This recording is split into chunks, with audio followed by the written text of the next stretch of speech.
ആൾക്കാരെ കുഴിച്ചിടുന്ന ഒരു സ്ഥലം. അങ്ങോട്ടേക്കൊന്നും അങ്ങനെ അധികം പേര് പോകുന്നില്ല. ഒരുപാട് പ്രേതശല്യമൊക്കെ ഉണ്ടെന്നൊക്കെ പറയപ്പെടുന്നൊരു സ്ഥലം. ഈ ഒരു വള്ളിയുടെ കിടപ്പുണ്ട്. സുഹൃത്തുക്കളെ, പൊറോട്ടയും ബീഫും, അതും നമ്മുടെ ഗുജറാത്തിൽ. ഇനി അവന്മാർ ഇവിടെ നിൽക്കുന്നതിന് വല്ല പണി തരുമെന്ന് അറിഞ്ഞോളൂ. സുഹൃത്തുക്കളെ, അപ്പോൾ നമ്മുടെ ഇന്ത്യ, നേപ്പാൾ, ഭൂട്ടാൻ യാത്രയുടെ 3 രാജ്യങ്ങളിലൂടെയുള്ള ഈ ഒരു സ്കൂട്ടർ യാത്രയുടെ 4ാമത്തെ മാസമാണ് കേട്ടോ. നമ്മളിപ്പോൾ ഉള്ളത് ഗുജറാത്തിലത്തെ സൂറത്തിലാണ് കേട്ടോ. സൂറത്തിലെ കാഴ്ചകളും വിശേഷങ്ങളൊക്കെയാണ് നിങ്ങൾ ഇന്നത്തെ വീഡിയോയിൽ കാണാൻ പോകുന്നത്. സൂറത്തിൽ വന്നു കഴിഞ്ഞാൽ ഒരു 1-2 ദിവസം കൊണ്ടൊക്കെ കവർ ചെയ്യാൻ പറ്റുന്ന സ്ഥലങ്ങളാണ് ഇന്നത്തെ വീഡിയോയിലൂടെ നമ്മൾ പരിചയപ്പെടാൻ പോകുന്നത്. സൂറത്തിലെ മലയാളം വീഡിയോസ് ഒക്കെ പൊതുവെ കുറവായതുകൊണ്ട് തന്നെ ഈ വീഡിയോ നിങ്ങൾക്ക് യൂസ്ഫുൾ ആവും എന്തായാലും. പിന്നെ നമ്മളുടെ വീഡിയോ കാണുന്ന പ്രേക്ഷകരുടെ സൗകര്യാർത്ഥം ചാപ്റ്റേഴ്സ് ആണ് വീഡിയോ കൊടുത്തിട്ടുള്ളത്. നിങ്ങൾക്ക് കാണേണ്ട ഭാഗം ഏതാണോ അത് മാത്രം കണ്ടാൽ മതി. അപ്പൊ ഈ ഒരു വീഡിയോയിൽ നമ്മൾ മെയിൻ ആയിട്ട് കവർ ചെയ്യാൻ പോകുന്ന സ്ഥലങ്ങൾ, ഒന്ന് സൂറത്തിലത്തെ കോട്ടയാണ്. പിന്നെ ഇവിടെ ഖുദ്വന്ത് ഖാൻ എന്ന് പറഞ്ഞ ഒരാളുടെ ഒരു ടോംബ് ഉണ്ട്, ഒരു ശവകുടീരം. പിന്നെ സൂറത്തിലെ ഫേമസ് ആയിട്ടുള്ള ടെക്സ്റ്റൈൽ മാർക്കറ്റുകളൊക്കെ നമ്മൾ ഈ വീഡിയോയിൽ കാണിക്കുന്നുണ്ട്. അതുപോലെ തന്നെ ഏറ്റവും ഇമ്പോർട്ടൻ്റ് ആയിട്ടുള്ള ഒരു സ്പോട്ട് സൂറത്തിലെ ഡുമാസ് ബീച്ച്. ഇന്ത്യയിലെ തന്നെ ഏറ്റവും ഹോണ്ടഡ് ബീച്ച് എന്നൊക്കെയാണ് കേട്ടോ ഡുമാസ് ബീച്ചിനെ പറ്റി പറയുന്നത്. അതിന്റെ പിന്നിലെ കഥയൊക്കെ ഞാൻ എന്തായാലും പറഞ്ഞുതരാം. അപ്പൊ എന്തായാലും ആ ഒരു സൂറത്തിലത്തെ മനോഹരമായിട്ടുള്ള ആ കാഴ്ചകളിലേക്ക് പോയാലോ. അപ്പോൾ നമ്മൾ ആദ്യത്തെ സ്പോട്ടിൽ എത്തിയിട്ടുണ്ട്. ഇത് സൂറത്തിലത്തെ ഗവർണർ ആയിരുന്ന ഖുദ്വന്ത് ഖാൻ എന്ന് പറഞ്ഞ ഒരാളുടെ ടോംബാണ് കേട്ടോ, അതായത് ശവകുടീരം. ഇവിടേക്ക് കയറാനായിട്ട് എൻട്രൻസ് ഫീസോ കാര്യങ്ങളൊന്നുമില്ല. ഞാൻ ജസ്റ്റ് പുറത്തുനിന്ന് കണ്ടിട്ട് ഇവിടുന്ന് വിടുകയാണ് കേട്ടോ. ഇവിടുത്തെ ആൾക്കാരൊക്കെ എന്നെ ഭയങ്കര സ്ട്രേഞ്ച് ആയിട്ട് നോക്കുമായിരുന്നു കേട്ടോ. അപ്പൊ അതുകൊണ്ട് നമ്മൾ അടുത്ത സ്പോട്ടിലേക്ക് പോവാണ്. അടുത്ത സ്പോട്ട് എന്ന് പറയുന്നത് സൂറത്ത് ഫോർട്ടാണ് കേട്ടോ. അപ്പൊ അവിടെ എത്തിയിട്ടാണ്. അപ്പൊ സുഹൃത്തുക്കളെ, ആ ഒരു ടോമിന്റെ അവിടെ നിന്ന് പോകുന്ന വഴിക്ക് ഞാൻ ഇടയ്ക്ക് കയറിയിട്ട് ഫുഡൊക്കെ കഴിച്ചു കേട്ടോ. പൂരിയും ഉരുളക്കിഴങ്ങറിയൊക്കെ കഴിച്ച് അധികം പൈസ ഒന്നും ആയില്ല. അവിടെ നേരെ നമ്മൾ സൂറത്ത് ഫോർട്ടിൽ എത്തിയിട്ടുണ്ട് കേട്ടോ. അപ്പൊ ഇതാണ് ആ സൂറത്ത് ഫോർട്ടിലേക്കുള്ള എൻട്രൻസ്. അപ്പൊ ഇവിടെ 100 രൂപ ടിക്കറ്റ് എടുക്കണം. ടിക്കറ്റ് എടുക്കുമ്പോൾ ഇതുപോലെ ഒരു ആംബാൻഡ് അവർ കയ്യിൽ കെട്ടിത്തരും. ഇതാണ് ഇവിടുത്തെ ടിക്കറ്റ് കേട്ടോ. അപ്പൊ ഇത് കയ്യിലുണ്ടെങ്കിൽ നമുക്ക് അകത്തേക്ക് കയറാം. ഈ സൂറത്ത് ഫോർട്ട് എന്ന് പറയുന്നത് 2022 റിനോവേഷനൊക്കെ കഴിഞ്ഞിട്ട് പബ്ലിക്കിന് വേണ്ടി ഓപ്പൺ ആക്കുന്നത്. അപ്പൊ ആദ്യം ഒരുപാട് കേടുപാടുകളൊക്കെ വന്ന് നശിച്ചിടുന്നിരുന്ന സ്ഥലമാണ്. അത് കംപ്ലീറ്റ്ലി റിനോവേറ്റ് ചെയ്തിട്ടാണ് ഇന്നീ കാണുന്ന രീതിയിലുള്ള ഒരു കോട്ടയാക്കി മാറ്റിയെടുത്തത്. അപ്പൊ ശരിക്കും പറഞ്ഞു കഴിഞ്ഞാൽ 2-3 മണിക്കൂറൊക്കെ നടന്ന് കാണാനുള്ള അത്രയും കാര്യങ്ങൾ ഫോർട്ടിലുണ്ട്. നിങ്ങൾക്കൊരു ഹാഫ് ഡേക്ക് സ്പെൻഡ് ചെയ്യാവുന്ന ഒരു സ്ഥലം തന്നെയാണ്. പിന്നെ ഞാൻ പറഞ്ഞല്ലോ, ഇത് ഈയിടയ്ക്ക് റിനോവേഷൻ ഒക്കെ ചെയ്തിട്ട് എടുത്തേക്കുന്നത് കൊണ്ട് തന്നെ നല്ല വൃത്തിയായിട്ട് എടുക്കാൻ കേട്ടോ. എല്ലാ സ്ഥലങ്ങളും നല്ല അടിപൊളിയായിട്ട് അവർ അറേഞ്ച് ചെയ്തിട്ടുണ്ട്. എന്തായാലും നമുക്ക് ആ ഒരു ഫോർട്ടിലത്തെ കാഴ്ചകളിലേക്ക് പോവാം. ഈ ഒരു സൂറത്ത് കോട്ടയെ പറ്റിയുള്ള കുറച്ച് കാര്യങ്ങളൊക്കെ ഞാനൊന്ന് പറഞ്ഞുതരാം കേട്ടോ. അപ്പൊ ഈ ഒരു കോട്ട പണിയാനുണ്ടായ സാഹചര്യം ആദ്യം പറയാം. സൂറത്ത് എന്ന് പറയുന്നത് പോർച്ചുഗീസുകാരുടെ ഒരുപാട് ആക്രമണങ്ങൾ നേരിട്ടൊരു സ്ഥലമാണ്. പണ്ട് വാണിജ്യപരമായിട്ട് ഒരുപാട് ഇമ്പോർട്ടൻസ് ഉള്ള ഒരു സ്ഥലമായിരുന്നു ഈ സൂറത്ത് എന്ന് പറയുന്നത്. പണ്ടെന്നല്ല, ഇപ്പോഴും അങ്ങനെ തന്നെയാണ്. അപ്പൊ അതുകൊണ്ട് തന്നെ പോർച്ചുഗീസുകാർക്ക് ഈ ഒരു സ്ഥലത്തോട് എപ്പോഴും ഒരു കണ്ണുണ്ടായിരുന്നു. അപ്പൊ രാജാക്കന്മാരായിട്ടുള്ള യുദ്ധത്തിലൊക്കെ ഈ പോർച്ചുഗീസുകാർ ഈ സൂറത്ത് എന്ന് പറഞ്ഞ ഈ ഒരു സിറ്റി ഫുള്ളായിട്ട് കത്തിച്ചു കളയും. അപ്പൊ അങ്ങനെ കുറെ തവണ ഉണ്ടായപ്പോഴത്തേക്ക് ഇവിടുത്തെ രാജാവിനൊക്കെ ഇവിടെ ഫോർട്ട് വേണം, ഇവിടുത്തെ ഒരു പ്രൊട്ടക്ഷനും കാര്യങ്ങളൊക്കെ ആവശ്യമാണെന്ന് മനസ്സിലാവുകയും അങ്ങനെയാണ് ഈ സൂറത്ത് കോട്ട എന്ന് പറഞ്ഞ ഒരു കൺസെപ്റ്റ് വരികയും ചെയ്യുന്നത്. അപ്പൊ അങ്ങനെ സാഫി ആഗ എന്ന് പറഞ്ഞിട്ടുള്ള ഒരു തുർക്കിഷ് സോൾജറിനെ ഇങ്ങോട്ടേ കൊണ്ടുവരികയും അദ്ദേഹത്തിന് ഈ ഒരു കോട്ടയുടെ പണിയുടെ കാര്യങ്ങളൊക്കെ നോക്കാനുള്ള നേതൃത്വം കൊടുക്കുകയും ചെയ്തു. ആ ആളാണ് പിന്നീട് ഖുദ്വന്ത് ഖാൻ എന്നുള്ള പേരിൽ അറിയപ്പെടാൻ തുടങ്ങിയത്. അന്നത്തെ ഇവിടുത്തെ രാജാവ് കൊടുത്ത പേരാണ് കേട്ടോ അത്. പുള്ളിക്കാരൻ പിന്നീട് സൂറത്തിലത്തെ ഗവർണറായി ഈ ഒരു കോട്ടയുടെ കാര്യങ്ങളെല്ലാം കംപ്ലീറ്റ് ചെയ്തു. ആ ഒരു ഖുദ്വന്ത് ഖാനിന്റെ ടോംബിലാണ് നമ്മൾ നേരത്തെ പോയത്. അപ്പൊ എല്ലാ കോട്ടകളിലും ഉള്ളതുപോലെ തന്നെ ഡിഫൻസിന്റെ ഭാഗമായിട്ട് പല സ്ഥലങ്ങളിലും കാനോൺസ് ഉണ്ട്, അതായത് പീരങ്കികൾ. ഇവിടെയും അങ്ങനെ 2-3 പീരങ്കികളൊക്കെ നമുക്ക് ഡിസ്പ്ലേക്ക് വേണ്ടിയിട്ട് വെച്ചിട്ടുണ്ട്. ഈ ഒരു കോട്ടയുടെ കുറെ ഹിസ്റ്ററിയും കാര്യങ്ങളെല്ലാം തന്നെ ഈ ഫോർട്ടിൽ പല സ്ഥലങ്ങളിലൊക്കെ ആയിട്ട് ഇതുപോലെ റൈറ്റിംഗ്സും സംഭവങ്ങളൊക്കെ ഉണ്ട് കേട്ടോ. അപ്പൊ ഇതൊക്കെ കൂടുതൽ അറിയാൻ താല്പര്യമുള്ളവർക്ക് ആ ഒരു പർട്ടിക്കുലർ ഭാഗങ്ങളൊക്കെ പോസ്റ്റ് ചെയ്ത് വെച്ചിട്ട് വായിച്ചു നോക്കാവുന്നതാണ് കേട്ടോ. എന്തായാലും ഈ ഒരു ഫോർട്ട് നല്ല രീതിയിൽ മെയിൻറ്റെയിൻ ചെയ്തിട്ടുള്ള ഒരു സ്ഥലമാണ്. ഞാൻ നേരത്തെ പറഞ്ഞ പോലെ 2022 ഇത് പബ്ലിക്കിന് വേണ്ടി റീഓപ്പൺ ചെയ്യുന്നത്. അപ്പൊ അതുകൊണ്ട് തന്നെ ഈ ഒരു ഫോർട്ടിന്റെ ഉള്ളിലത്തെ ആ ഒരു വൃത്തിയും അതുപോലെ തന്നെ ആ ഒരു അടുക്കും ചിട്ടയൊക്കെ എടുത്തു പറയേണ്ട ഒരു കാര്യമാണ് കേട്ടോ. എന്തായാലും 2 മണിക്കൂറൊക്കെ നിങ്ങൾക്ക് ഈ ഒരു ഫോർട്ട് മുഴുവനായിട്ട് കാണാനായിട്ട് എന്തായാലും വേണ്ടി വരും. അപ്പൊ ആ ഒരു സമയം എടുത്തിട്ട് ഈ ഒരു സ്ഥലത്തെ പറ്റി വളരെ സാവധാനം തന്നെ കാര്യങ്ങളൊക്കെ വായിച്ചറിഞ്ഞ് കേട്ടറിഞ്ഞ് പോകുക. പിന്നെ ഇവിടെ ഒരു ചെറിയ തിയേറ്റർ പോലത്തെ ഒരു സ്ഥലമുണ്ട്. അപ്പൊ അവിടെ നമുക്കൊരു വീഡിയോ ഒക്കെ കാണിച്ചു തരുവര്. അപ്പൊ ഈ ഒരു സൂറത്തിനെ പറ്റിയിട്ടുള്ള കുറച്ച് കാര്യങ്ങളൊക്കെ നമുക്ക് അതിൽ നിന്ന് മനസ്സിലാവും. എന്തായാലും സൂറത്തിൽ വരുന്നവര് ഈ ഒരു ഫോർട്ട് ഒരിക്കലും മിസ് ചെയ്യരുത്. ചരിത്രപരമായിട്ടൊക്കെ ഒരുപാട് പ്രാധാന്യമുള്ള ഒരു സ്ഥലമാണ്. അപ്പൊ അതുകൊണ്ട് തീർച്ചയായിട്ടും ഇവിടെ വന്ന് നേരിട്ട് കാണുക ഈ സ്ഥലങ്ങളൊക്കെ. അപ്പൊ ഏകദേശം ഒരു 2 മണിക്കൂറോളം ഫോർട്ടിൽ ചെലവിട്ടിട്ട് ഞാൻ പുറത്തേക്ക് ഇറങ്ങാണ് കേട്ടോ. നമുക്ക് ഇനി 2 സ്ഥലങ്ങളോട് പോകാനുണ്ട്. സൂറത്തിലത്തെ ടെക്സ്റ്റൈൽ മാർക്കറ്റുകളും അതുപോലെ തന്നെ ഡുമാസ് ബീച്ചും. അപ്പൊ എന്തായാലും നമുക്ക് ഇവിടുന്ന് പുറത്തേക്ക് ഇറങ്ങിയേക്കാം. ഗുയിസ്, ഈ താഴെ ഒഴുകുന്നത് തപി റിവർ ആണ് കേട്ടോ. ഈ നേരെ കാണുന്നത് നെഹ്റു ബ്രിഡ്ജ് എന്നാണ് പറയുന്നത്. അതുപോലെ തന്നെ അപ്പുറത്ത് വേറൊരു ബ്രിഡ്ജ് കൂടെ ഉണ്ട്. അത് തപി റിവർ ബ്രിഡ്ജ് എന്നോ അല്ലെങ്കിൽ അഡജാൻ ബ്രിഡ്ജ് എന്നൊക്കെ പറയും. ഇവിടെ താഴെ ഒരു മാർക്കറ്റ് കണ്ടോ, അത് രവിവാർ ബസാർ എന്നാണ് അവർ പറയുന്നത്. എനിക്ക് തോന്നുന്നു യൂസ്ഡ് ഐറ്റംസും അതുപോലെ തന്നെ വളരെ ചീപ്പായിട്ടുള്ള ഐറ്റംസ് ഒക്കെ കിട്ടുന്ന ഒരു സ്ഥലമാണ് കേട്ടോ അത്, രവിവാർ ബസാർ. അവിടെ ഒരു ചെറിയ ആൾക്കൂട്ടമൊക്കെ ഉണ്ട്. ഇപ്പം എന്തായാലും പുറത്തേക്ക് ഇറങ്ങാം. അപ്പോൾ സുഹൃത്തുക്കളെ, സൂറത്ത് ഫോർട്ട് കയറിയിട്ട് തിരിച്ചിറങ്ങിയിട്ടോ. നന്നായിട്ട് കാണാനുണ്ട് ഫോർട്ട്. കുറേ ഉണ്ട്, കുറേ സംഭവങ്ങളുണ്ട്. ഞാൻ ഇപ്പോൾ രാവിലെ കണ്ട് കയറിയതാണ്. ഇപ്പോൾ സമയം 1:30 ആയിട്ടുണ്ട്. അപ്പോൾ ഈ സൂറത്ത് ഫോർട്ടിൽ നിന്ന് ഇറങ്ങിയിട്ട് ഞാൻ നമ്മുടെ കേരള റെസ്റ്റോറൻറ്റിൽ വന്നിട്ട് അവിടെ നിന്ന് ഫുഡ് കഴിച്ചിട്ടോ. ബിരിയാണി കഴിച്ചു. കേരള സ്റ്റൈൽ ബിരിയാണി ഒന്നും ആയിരുന്നില്ല, പക്ഷെ നോർമൽ ടേസ്റ്റ് ഒക്കെ, വലിയ കുഴപ്പമുണ്ടായില്ല. അപ്പോൾ അവിടെ നിന്ന് ഫുഡും കഴിച്ചിട്ട് നമ്മൾ നേരെ പോകുന്നത് ഡുമാസ് ബീച്ചിലേക്കാണ് കേട്ടോ. ഈ ഡുമാസ് ബീച്ച് എന്ന് പറയുന്നത് ഇന്ത്യയിൽ തന്നെ ഏറ്റവും ഹോണ്ടഡ് ബീച്ച് എന്നൊക്കെയാണ് നമ്മൾ സെർച്ച് ചെയ്ത് കഴിഞ്ഞാൽ കാണിക്കുക. അത് എന്തുകൊണ്ടാണ് ഹോണ്ടഡ് ബീച്ച് എന്ന് പറയുന്നതെന്നൊക്കെ ഞാൻ ബീച്ചിൽ എത്തിയിട്ട് ഞാൻ ഡീറ്റെയിൽ ആയിട്ട് പറഞ്ഞുതരാം കേട്ടോ. നമ്മൾ ഈ പോകുന്ന റൂട്ടിലാണ് സൂറത്ത് എയർപോർട്ടൊക്കെ വരുന്നത് കേട്ടോ, സൂറത്ത് ഇന്റർനാഷണൽ എയർപോർട്ടൊക്കെ വരുന്നത്. അപ്പോൾ ആ റോഡൊക്കെ ഭയങ്കര അടിപൊളിയാണ്, നല്ല രസമാണ് കാണാനായിട്ട്. ഗുയിസ്, ഇത് അത്യാവശ്യം നല്ല പോഷ് ഏരിയ ആണ് കേട്ടോ. ദേ ഇവിടെ ലെഫ്റ്റ് സൈഡിൽ ലേ മെറിഡിയൻ ഒക്കെ കാണുന്നുണ്ട്, അതിന്റെ ബോർഡ് കാണുന്നുണ്ട്, കുറച്ച് ഉള്ളിലേക്കാന്ന് തോന്നുന്നു. പിന്നെ ദേ ഭയങ്കര വലിയ ബിൽഡിംഗ് ഒക്കെയാണ്, നല്ല രസമുണ്ട് കാണാനായിട്ട്. പക്ഷേ ഈ ഏരിയയിലുള്ള എല്ലാ ബിൽഡിങ്സും ഇങ്ങനെയൊക്കെ തന്നെയാണ്, ഭയങ്കര ഭയങ്കര വലിയ ബിൽഡിങ്സും ഒരു മൊത്തത്തിലൊരു റിച്ച് ഏരിയ ആയിട്ട് തോന്നും കണ്ടു കഴിഞ്ഞാൽ. അപ്പോൾ ഇവിടുന്ന് ഇപ്പോൾ ഏകദേശം ഒരു 8 കിലോമീറ്റർ ആണ് ഡുമാസ് ബീച്ച് വരെ ഉള്ളത്. നമ്മൾ കുറച്ചും കൂടി മുമ്പിലേക്ക് പോകുമ്പോഴാണ് ആ ഒരു എയർപോർട്ടൊക്കെ വരുന്നത്. ഈ ലെഫ്റ്റ് സൈഡിൽ അങ്ങോട്ടേക്ക് ഫുൾ എയർപോർട്ടിന്റെ ഏരിയാസ് ആണ്. അപ്പോൾ എന്തായാലും ഇനിയിപ്പം ഡുമാസ് എത്തിയിട്ട് കാണാം കേട്ടോ. അപ്പോൾ സുഹൃത്തുക്കളെ, ഞാൻ ഇന്ത്യയിലത്തെ ഏറ്റവും ഹോണ്ടഡ് ബീച്ച് എന്നറിയപ്പെടുന്ന ആ ഒരു ഡുമാസ് ബീച്ചിലാണ് നിൽക്കുന്നത്. ഇന്ന് ഞായറാഴ്ച വൈകുന്നേരം ആയതുകൊണ്ട് തന്നെ നല്ല ആൾക്കാരുണ്ട്. ഒരു ഹോണ്ടഡ് ഫീലിങ്ങോ അല്ലെങ്കിൽ ഒന്ന് കിട്ടാനുള്ള സാധ്യതയൊന്നുമില്ല. അതുപോലെ ബൈക്കർമാരുണ്ട്. ഇതൊക്കെ ഓരോരോ ഇതാണ് ഓടിച്ച്. ഒട്ടകങ്ങൾ കുറേ ഉണ്ട്. ഒട്ടകങ്ങൾ ഇഷ്ടംമാരുണ്ട്. കണ്ടത് എവിടെയൊക്കെ ഒട്ടകങ്ങൾ നിൽക്കുന്നുണ്ടോ? ഒട്ടകങ്ങൾ കുറേ ഉണ്ട്. ഇതൊരു പള്ളിപ്പെരുന്നാളിലൊക്കെ വന്ന പോലെ ഉണ്ട്. ഇവിടെ ഒരു നിറച്ച ആളുമാണ്. അത്യാവശ്യം കുറേ ആക്ടിവിറ്റീസും ഉണ്ട്. ഇവിടെയൊക്കെ ഓരോ ഇതെല്ലാം കുട്ടികൾക്കുള്ള റൈഡുകളാണ്. ഇതിവിടെ ഉണ്ടാവണം. ഇവിടെ കുറേ ആക്ടിവിറ്റീസ് ഉണ്ട്, ഇഷ്ടംപോലെ ആക്ടിവിറ്റീസ് ഉണ്ട്. ഇത് അവിടെ കുതിരയുണ്ട്, ഒട്ടകമുണ്ട്, എല്ലാ സാധനവും ഉണ്ട് അവിടെ. അപ്പോൾ ആ ഒരു ബീച്ച് വരുന്നത് ഇവിടെയാണ്, ഡുമാസ് ബീച്ച്. ബീച്ച് എന്ന് പറഞ്ഞിട്ട് വെള്ളം ഇത് എന്നോട് ചോദിക്കരുത്, വെള്ളമൊന്നും കാണാനല്ല. കടലൊന്നും ഇവിടെങ്ങും ഇല്ല. ഇവിടെ നടക്കാൻ തോന്നുന്നു അങ്ങ് അറ്റം വരെയൊക്കെ. ജയതി ഒട്ടകം പോകുന്നുണ്ടോ? ഓ, ഇതിൻ്റെ മുകളിൽ ഒരു വട്ടം കയറി കഴിഞ്ഞിട്ട് ക്ഷീണം എനിക്ക് ഇതുവരെ മാറിയിട്ടില്ല, അതുകൊണ്ട് ഞാൻ ഇനിയില്ല. ബ്ലാക്ക് സോയിലാണ്, നല്ല കറുത്ത മണ്ണാണ്. ഇവിടെ നിന്ന് ഇങ്ങനെ നടക്കാമെന്നുള്ളൊരു ഓപ്ഷൻ ഉണ്ട്, പക്ഷെ എനിക്ക് തോന്നുന്നു ചെളിയാന്ന് തോന്നുന്നു. കുറേ പോകുമ്പോഴത്തേക്ക് ചെളിയായിരിക്കുള്ളൂ. അപ്പോൾ സുഹൃത്തുക്കളെ, ഈ ഡുമാസ് ബീച്ചിനെ പറ്റി ഒരുപാട് കഥകളുണ്ട് കേട്ടോ. ഒരുപാട് പ്രേതശല്യമൊക്കെ ഉണ്ടെന്നൊക്കെ പറയപ്പെടുന്നൊരു സ്ഥലമാണ്. എനിക്കറിയാൻ പാടില്ല കേട്ടോ എങ്ങനെയൊക്കെയാണ് പറയുന്നത്. നമ്മൾ ഇതിനെപ്പറ്റി റിസർച്ചൊക്കെ നടത്തി ഇവിടുത്തെ കുറേ ആൾക്കാരോട് ചോദിച്ചപ്പം അറിയാൻ കഴിഞ്ഞ കുറച്ച് കാര്യങ്ങളെന്ന് പറയുന്നത്, ഈ ഒരു ബീച്ച് എന്ന് പറയുന്ന ഈ ഒരു സ്ഥലം പണ്ട് ചുടലഭൂമിയായിരുന്നു. അതായത് ഹിന്ദുക്കൾ അവരുടെ മതാചാരപ്രകാരമുള്ള ശേഷക്രിയകളൊക്കെ ചെയ്തിട്ട് ആൾക്കാരെ കുഴിച്ചിടുന്ന ഒരു സ്ഥലം, ശ്മശാനം എന്ന് വേണമെങ്കിൽ പറയാം, അങ്ങനത്തെ ഒരു സ്ഥലമാണ്. അപ്പോൾ അതിൻ്റെ മുകളിലാണ് ഞാനിപ്പോൾ നിൽക്കുന്നത്. അപ്പം അന്ന് കുഴിച്ചിട്ട ആളുകളുടെ ആത്മാവുകളും അവരുടെ സ്പിരിറ്റും ഒക്കെ ഇപ്പോഴും ഇവിടെ ഉണ്ടെന്നും ആ ഒരു സ്പിരിറ്റാണ് ഇവിടെ ഈ ഒരു ഹോണ്ടഡ് ഫീലിംഗ് തരുന്നതിന് കാരണം എന്നൊക്കെയാണ് പറയുന്നത്. പിന്നെ കുറേ കഥകളൊക്കെ ഉണ്ട്. അതായത് ഇവിടെ ഓവർനൈറ്റ് സ്റ്റേ ചെയ്തിട്ട് എന്താ പറയുക, ധൈര്യനിലയിലേക്ക് നോക്കിയ ആളുകളൊക്കെ എങ്ങോട്ടൊക്കെ മാഞ്ഞു പോയെന്നോ, അവരെ പിന്നീട് ആരും കണ്ടിട്ടില്ലെന്നോ, അതുപോലെ തന്നെ ഇവിടെ വെള്ള വസ്ത്രം ധരിച്ചിട്ടുള്ള ആളുകളെ കണ്ടിട്ടുണ്ടെന്നോ, അങ്ങനെ എന്താണ് പ്രേതത്തെ കണ്ടിട്ടുണ്ടെന്നോ, ഇങ്ങനെയൊക്കെ കുറേ ഹോണ്ടഡ് ഫീലിംഗ് ഉള്ളതുകൊണ്ടായിരിക്കണം കുറേ ആളുകൾ ഈ ഒരു ബീച്ചിലേക്ക് വരുന്നുണ്ട്. മീൻസ് ആ ഒരു പേരുള്ളതുകൊണ്ടായിരിക്കണം. ഹോണ്ടഡ് ബീച്ചിനൊക്കെ കാണുമ്പോൾ തന്നെ നോക്കും. ഞാനിവിടെ വന്നത് അതുകൊണ്ട് തന്നെയാണ്. ഹോണ്ടഡ് ബീച്ച്, ഡുമാസ് ബീച്ച്, ഇന്ത്യയുടെ ഏറ്റവും വലിയ ഹോണ്ടഡ് ബീച്ച് എന്നൊക്കെ പറഞ്ഞിട്ട് കണ്ടതുകൊണ്ട് മാത്രമാണ് ഞാനിവിടെ വന്നത്. പിന്നെ ഈ പറഞ്ഞ ഹോണ്ടഡ് എന്നും അല്ലെങ്കിൽ പ്രേതവും ഇങ്ങനത്തെ കഥകളൊക്കെ അന്ധവിശ്വാസങ്ങളാണ് എന്ന് ഈ വീഡിയോ ചെയ്യുന്ന എനിക്ക് നല്ല ബോധമുണ്ട്. അതുപോലെ തന്നെ വീഡിയോ കാണുന്ന നിങ്ങളിലും കുറേ പേർക്കൊക്കെ അത് മനസ്സിലാവുമെന്ന് വിശ്വസിക്കുന്നു. പിന്നെ ആ ഒരു ഹോണ്ടഡ് ബീച്ച് എന്നുള്ള ലേബൽ ഉള്ളത് കൊണ്ടാണ് ഞാനും എന്നെപ്പോലുള്ള ഒരുപാട് ടൂറിസ്റ്റുകൾ ഇങ്ങോട്ടേക്ക് വരുന്നത്. അപ്പോൾ എന്തായാലും നല്ലൊരു കാര്യമാണ്, കുറേ ആളുകൾ ഇങ്ങോട്ടേക്ക് വരട്ടെ. ഇവിടുത്തെ കുറേ പേർക്ക് കച്ചവടവും കാര്യങ്ങളൊക്കെ കിട്ടുമല്ലോ. അപ്പോൾ എന്തായാലും നല്ല കാര്യമാണ്. പിന്നെ ഈ പറഞ്ഞ കഥകളൊക്കെ വെറുതെ കിട്ടിയതുകൾ മാത്രമാണ്, അതൊന്നും വിശ്വസിക്കേണ്ട ആവശ്യമില്ല. നിങ്ങൾ വൈകുന്നേരങ്ങളിൽ തന്നെ വരിക, ആ ഒരു സൺസെറ്റും കാര്യങ്ങളൊക്കെ കാണുക. പറ്റുകയാണെങ്കിൽ കുറച്ചുകൂടി രാത്രി കുറച്ചുകൂടി നിന്നിട്ടൊക്കെ പോകുക, അത്ര തന്നെ. എന്തായാലും ഞാൻ ഇപ്പോൾ ഇവിടെ തിണ്ടിച്ച് നടക്കുകയാണ്. 5 മണിയൊക്കെ ആവാറായിട്ടുണ്ട്. ഇപ്പം ഒരു ചായ കുടിക്കണം. ഇവിടെ കുറേ കടകളുണ്ട്, ചായയും സാധനങ്ങളൊക്കെ കിട്ടുന്ന കുറേ കടകളുണ്ട്. ഈ ബീച്ചിൽ നമുക്ക് ഒത്തിരി നടക്കാം. അടുത്ത് കണ്ടില്ലേ, ഇങ്ങനെ ഫുള്ള് നമുക്ക് നടക്കാനുള്ള സ്ഥലമുണ്ട്. ഇങ്ങനെ ഫുൾ റൗണ്ട് കിടക്കാം. ഒരു ആളുകളൊക്കെ വന്ന് വരുന്ന കുറച്ച് ഭാഗങ്ങളേ ഉള്ളൂ. അങ്ങോട്ടേക്കൊന്നും അങ്ങനെ അധികം പേര് പോകുന്നുണ്ട് കുറച്ച് പേരൊക്കെ. പിന്നെ വണ്ടി 2 വീലറൊക്കെ ഇങ്ങോട്ടേക്ക് ബീച്ചിലേക്ക് ആൾക്കാർ കയറ്റുന്നുണ്ട്. എൻ്റെ വണ്ടി ഞാനിവിടെ ബീച്ചിലേക്ക് കയറ്റിയിട്ട് സ്ഥലത്താണ് പാർക്ക് ചെയ്തേക്കുന്നത്.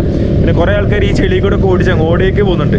പിന്നെ ഇവിടുത്തെ മണ്ണിനായിട്ട് ഞാൻ പറഞ്ഞില്ലേ, ഇത് ബ്ലാക്ക് സോയിലാണ്. മണ്ണാണ്, നല്ല ചെളിഞ്ഞ് കിടക്കുന്ന മണ്ണാണ്. ഇപ്പോൾ ഞാൻ നിൽക്കുന്നിടത്ത് തന്നെ കുറേ നേരം നിന്ന് കഴിയുമ്പോഴത്തേക്ക് ഈ ഭാഗം താന്ന് കിടക്കും. അപ്പോൾ ഇതിനടിയിലൊക്കെയാണ് ഒരുപാട് ആത്മാക്കളും അവരുടെ സ്പിരിറ്റും ഒക്കെ ഉണ്ടെന്ന് പറയപ്പെടുന്നത് കേട്ടോ. ഇതെല്ലാം ആത്മാക്കളുടെ മേത്തി വിട്ടിട്ടാണ് ഞാനിപ്പോൾ നടക്കുന്നത്. നമുക്കാണെങ്കിൽ ഇങ്ങനെ നടന്ന് അങ്ങോട്ടേക്കൊക്കെ പോകട്ടെ, ഒരുപാട് അറ്റം വരെ പോവാം. ഇവിടെ നോക്കി കഴിഞ്ഞാൽ അങ്ങ് എവിടെയൊക്കെ ആൾക്കാർ നിൽക്കുന്ന പോലും നമുക്ക് കാണാൻ പറ്റുന്നില്ല. ആ ഭാഗത്തൊക്കെ ആൾക്കാരൊക്കെ നിൽക്കുന്നൊക്കെ ഉണ്ട്, അവിടെ നടക്കുന്നൊക്കെ ഉണ്ട്. അതുകൊണ്ട് അത്രയും ദൂരം ഒരു ആൾക്കാരുണ്ട്. കാരണം ഈ ബീച്ച് ഇങ്ങനെ പരന്ന് കിടക്കുകയാണ്. ബീച്ച് ഇവിടെ ഒരു അമ്പലമുണ്ട്, നമുക്കൊരു അമ്പലത്തിന് അങ്ങോട്ടേക്ക് പോവാം. ബീച്ച് ഇങ്ങനെ ആക്റ്റീവായിട്ട് തന്നെ നിൽപ്പുണ്ട്. ഈ ഒരു ഭാഗത്താണ് ആൾക്കാരൊക്കെ ഉള്ളത് കേട്ടോ. അങ്ങോട്ടേക്ക് ആൾ ഭയങ്കര കുറവാണ്. ഞാൻ അവിടെ ആയിരുന്നു ഇത്ര നേരം. ഇങ്ങോട്ടേക്ക് ഒരുപാട് ആളുകളുണ്ട്. കോണൊക്കെ ആണെങ്കിൽ ഇവിടെ കിട്ടും കേട്ടോ. ഈ കോണും മാഗി എല്ലാ കടയിലും ഉണ്ട് മാഗി. ഞാൻ ഇവിടെ നിന്നൊരു ചായ വാങ്ങിച്ചു ഗുയിസ്. 20 രൂപയാണ് ചായക്ക്. നല്ല വാട്ടവെള്ളം പോലത്തെ ചായ. ഓ, 20 രൂപയ്ക്ക് അപാരം ഇഷ്ടമായി. എന്തെങ്കിലും കേട്ടെ. ഇപ്പോൾ സുഹൃത്തുക്കൾ ഇതാണ് കേട്ടോ ആ ഒരു അമ്പലം.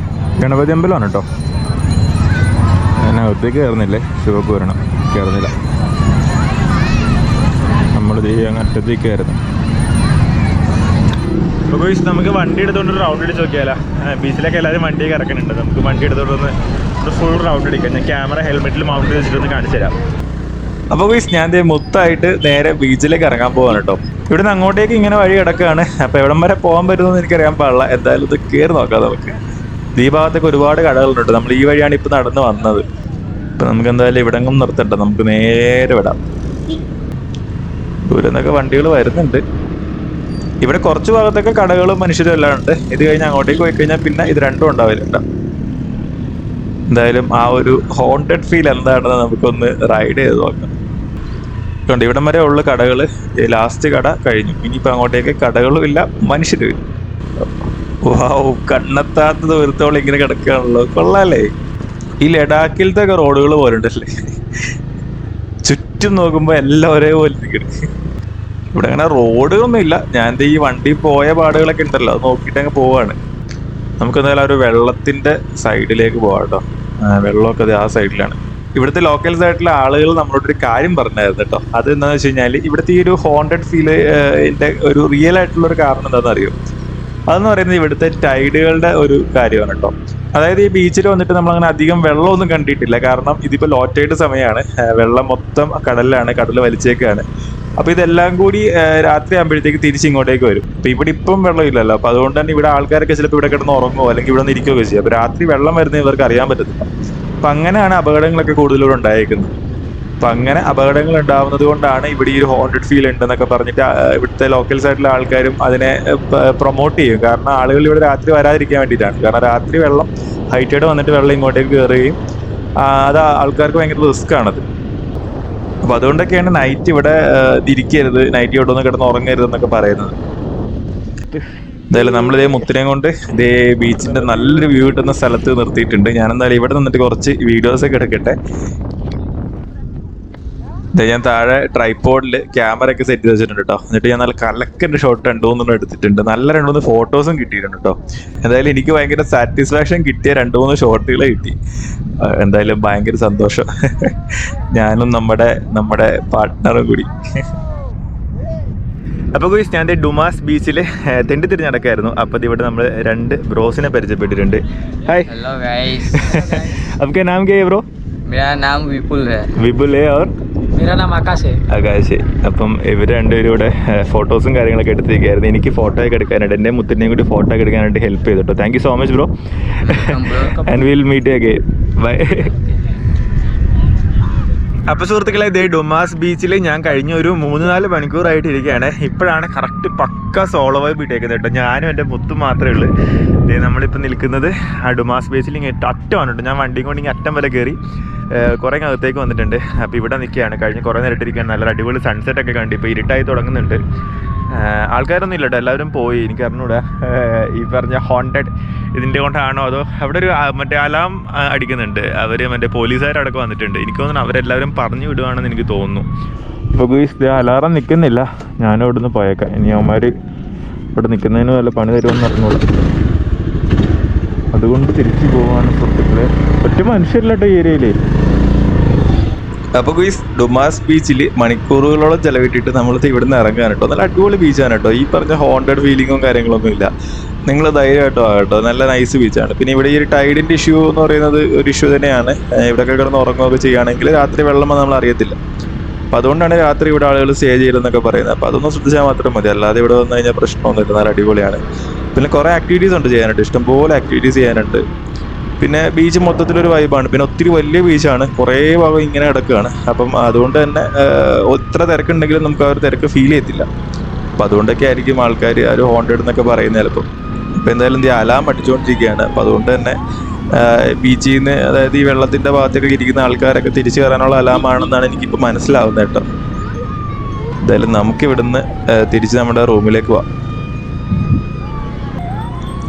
ഇവിടുത്തെ ആൾക്കാരെല്ലാം തന്നെ തിരിച്ചു പോയിക്കൊണ്ടിരിക്കുകയാണ്. ആ ഒരു തിരക്ക് കാര്യങ്ങളൊക്കെ നന്നായിട്ട് കുറഞ്ഞിട്ടുണ്ട്. എല്ലാവരും തിരിച്ചു നടക്കുകയാണ്. ഇങ്ങോട്ടേക്ക് ബസ്സിന് വന്നു കഴിഞ്ഞാൽ എവിടെ വരെ വരാൻ പറ്റുമെന്ന് എനിക്ക് അറിഞ്ഞൂടാ. കാരണം ഇവിടെ റോഡ് കുറച്ച് മാറിയിട്ടാണ് റോഡ് ഉള്ളത്. അപ്പോൾ എങ്ങനെ പോലും ബസ്സിന് വന്നാലും ഏതെങ്കിലും ഒരു സ്ഥലത്ത് വെച്ചിട്ട് പിന്നെ ഇങ്ങോട്ടേക്ക് നടക്കേണ്ടി വരുമെന്ന് തോന്നുന്നു. നമുക്ക് പിന്നെ 2 വീലർ ഉള്ളത് കൊണ്ട് വലിയ പ്രശ്നമായിട്ട് തോന്നിയതേ ഇല്ല അങ്ങനെ ട്രാവലിംഗ് ഒക്കെ. ആൾക്കാരിങ്ങനെ നടക്കുകയാണ്, അവരിന്ന് വാശി പോലും തരുത്തൊന്നുമില്ല. ഒക്കെ തന്നെ ഇടിച്ചിട്ട് അങ്ങ് പോയാലോ. ഒട്ടകം സാർ പോകുന്നത്. അപ്പൊ ഗുയ്സ് നമ്മൾ തിരക്കി നിന്നൊക്കെ ഇറങ്ങിയിട്ട് മെയിൻ റോഡിലെത്തി കേട്ടോ. ഇനിയിപ്പോൾ ഇവിടുന്ന് നേരെ വിട്ടാൽ മതി. നല്ല കലക്കൻ റോഡാണ്. പിന്നെ നൈറ്റ് മൊത്തത്തിൽ നല്ലൊരു വൈബ് ഉണ്ട് വണ്ടി ഓടിക്കാനായിട്ട്. ട്രാഫിക് പോലീസ് നോക്കിക്കേ, ഏതൊക്കെയോ പാവങ്ങളെ പിടിച്ചിട്ടുണ്ട്. എന്തായാലും നമ്മളുടെ വിഷയമൊന്നുമില്ല, നമ്മളുടെ പേപ്പറും എല്ലാം കറക്റ്റാണ്, പ്രശ്നമൊന്നുമില്ല. പാവങ്ങള്. അപ്പൊ എന്തായാലും ഇനിയിപ്പോൾ നമ്മളുടെ ആ ഒരു ഡോർമെറ്ററിലേക്ക് എത്തിയിട്ട് കാണാം കേട്ടോ.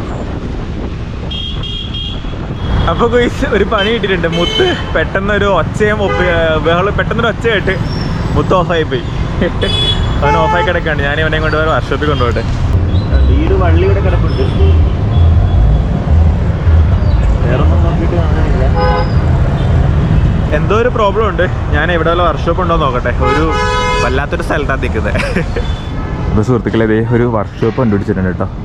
ഇതെവിടെയാ സ്ഥലം എന്നൊന്നും എനിക്ക് അറിഞ്ഞൂടാ, ഏതോ ഒരു സ്ഥലമാണ്. भाई ये प्लेस का नाम क्या है? ये वेसു എന്ന് പറഞ്ഞൊരു സ്ഥലമാണ് കേട്ടോ. ഞാൻ മുത്തിനകത്ത് കയറിയിട്ടുണ്ട്. അവർ എന്തോ ചെയ്യുന്നുണ്ട്. എൻ്റെ ബോഡി ഫുൾ അഴിച്ചു. അപ്പോൾ സുഹൃത്തുക്കളെ, നമ്മളിത് ഇവിടെ വെച്ച് പരിചയപ്പെട്ട ഒരു ബായാണ് കേട്ടോ. ഹായ് ബ്രോ, आपका नाम क्या है? My name is Kalpesh. Kalpesh. അദ്ദേഹം ഒരു എഡിറ്ററാണ്, ഒരു സ്വന്തമായിട്ട് എഡിറ്റിംഗ് കമ്പനിയൊക്കെ ഉള്ളതാണ്. So nice to meet you. അവരുടെ വണ്ടിക്കും പണി കിട്ടി, എൻ്റെ മുത്തിനും പണി കിട്ടി. ഹായ്, आपका नाम क्या है? ज्योति. Okay bye. अरे नॉर्मल अच्छे है, थोड़ी और मत ही जैसे मेरे को ना के प्रॉब्लम मत ही. It's not major problem. अंदर इसमें ना करे. ओके. അപ്പോൾ ദേ നമ്മുടെ മുത്തിനെ റെഡി ആക്കിയിട്ടുണ്ട്. ബൈ, आपका नाम क्या है? कपिल. കപിൽ. Thanks bye. അപ്പോൾ അദ്ദേഹമാണ് ശരിയാക്കിയത്. ഓൾറെഡി 8 മണി ആയിട്ടുണ്ട്. അവർക്ക് ഷോപ്പ് ക്ലോസ് ചെയ്യാനൊരു ടൈം ആയിട്ടുണ്ട്. നമുക്ക് പോയേക്കാം, സ്റ്റാർട്ട് നോക്കട്ടെ. അപ്പോൾ സുഹൃത്തുക്കളെ, മുത്തിനെ കിട്ടിയിട്ടുണ്ട്, സെറ്റാണ്. നമ്മളിനി ഇവിടുന്ന് പോവാണ്. എന്തെങ്കിലും കഴിക്കണം. പോകുന്ന വഴി കഴിച്ചിട്ട് നമുക്ക് മാർക്കറ്റ് ഏരിയകളൊക്കെ ഇന്ന് എക്സ്പ്ലോർ ചെയ്യണമെന്നുണ്ടായിരുന്നു. ഇന്ന് നടക്കുമെന്ന് അറിഞ്ഞൂടാ. എന്തായാലും ഇവിടുന്ന് പോകാൻ നമുക്ക്. കഴിഞ്ഞാൽ റോഡിലാണ്. അപ്പൊ സുഹൃത്തുക്കളെ, ഇതേ നല്ല വിശപ്പുണ്ടായിരുന്നു. നമ്മൾ രാവിലെ കയറി അതേ കേരള ഹോട്ടലിലേക്ക് തന്നെ തിരികെ വന്നു കേട്ടോ. ഇവിടെ വന്നിട്ട് ഞാൻ നല്ല പൊറോട്ടയും നല്ല ബീഫ് ഫ്രൈയും പറഞ്ഞിട്ടുണ്ട്. ഇവിടെ ഇതൊക്കെ കിട്ടും കേട്ടോ. നമ്മളെവിടെ പോയാലും സംഭവം കിട്ടുമെന്ന് അന്വേഷിക്കും, കിട്ടുന്നുണ്ടെങ്കിൽ നമ്മൾ കഴിക്കും. എന്തായാലും ഇത് നല്ല അടിപൊളി ഫുഡായിരുന്നു കേട്ടോ. നല്ല പൊറോട്ടയും നല്ല ബീഫും ആയിരുന്നു. എന്തായാലും നല്ല സന്തോഷമായി, വയറ് നിറഞ്ഞ്. എന്നിട്ട് നമ്മൾ നേരെ നമ്മളുടെ റൂം ലക്ഷ്യമാക്കിയിട്ടുള്ള റൈഡിലാണ് കേട്ടോ. അപ്പോൾ ഗുയ്സ്, ഞാൻ ക്യാമറ എടുത്ത് വെക്കുകയാണ്. നമുക്ക് ആ ഒരു ഡോർമെറ്ററിലേക്ക് എത്തിയിട്ട് കാണാം കേട്ടോ. അപ്പോൾ ഗുയ്സ്, ഞാൻ പുറത്തൊക്കെ കറങ്ങിയിട്ട് തിരിച്ചു വന്നു കേട്ടോ. ഞാനിപ്പോൾ നിൽക്കുന്ന ഡോർമെറ്ററിലാണ് കേട്ടോ. സൂറത്തിൽ കവർ ചെയ്യാൻ കുറേ ബാക്കി കിടപ്പുണ്ട്. അപ്പം ഈ വീഡിയോ ഞാൻ ഇവിടെ വൈൻഡപ്പ് ചെയ്തേക്കാണ്.